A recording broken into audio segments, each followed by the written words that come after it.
Yetimlik nima ekanini bilasizlarmi? U ruhan sinish degani ekan. Men bu narsani his qildim. Ha. Men o'sha bolajonlarni ko'rdim. Mitti yurakchalar sog'inch azobidan qiynalib, bir og'iz bolajonim, men seni otangman. Men seni onangman. Kechir, seni olib ketgani keldim deyishlarini kutib yashashadi. Ota-onam kelarmikin deb kunlarini tunlarga ulab kutishadi.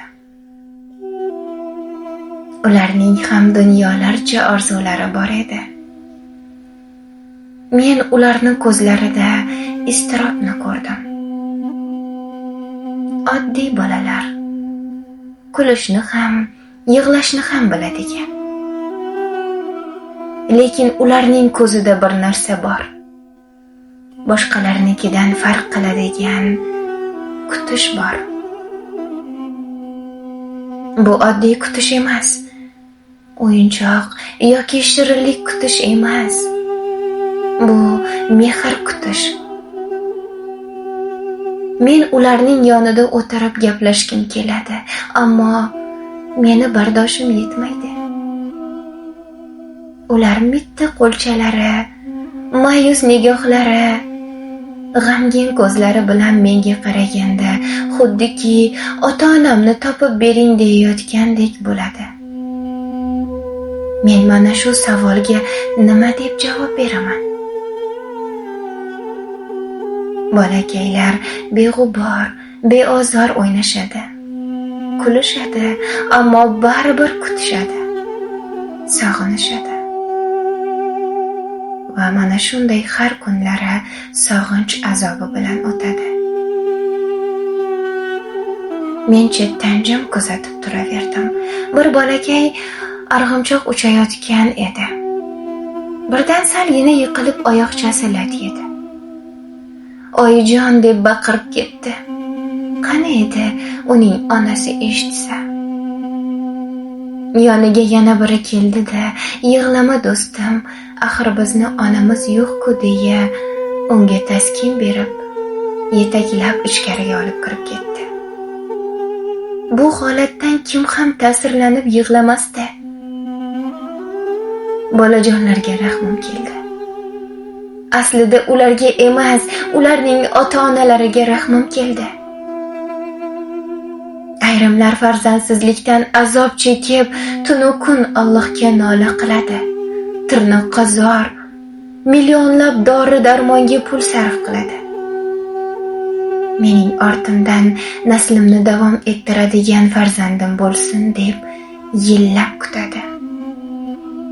Lekin qo'sh tirnoq ichidagi ayrim ota-onalar farzandni qadrini, uni ne'mat ekanini bilmay, bolajonlarini umrini xazon qilib, bir umr azobda, armonda yashashiga majbur qilishadi.